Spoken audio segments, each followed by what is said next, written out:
बिस्मिल्लाहिर्रहमानिर्रहीम। अस्सलामुअलैकुम। तंगदस्ती दूर करने का वजीफ़ा या मुसब्बिबल असबाब।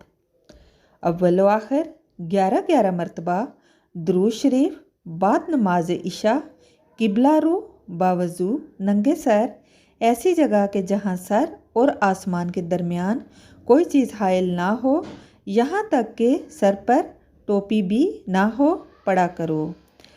ये वजीफ़ा आपने इशा की नमाज के बाद करना है और ये वजीफ़ा मर्द हजरात करें तो ज़्यादा बेस्ट है, क्योंकि औरत का नंगे सर खड़े होना, पर्दे के बगैर होना अल्लाह ताला को सख्त नापसंद है।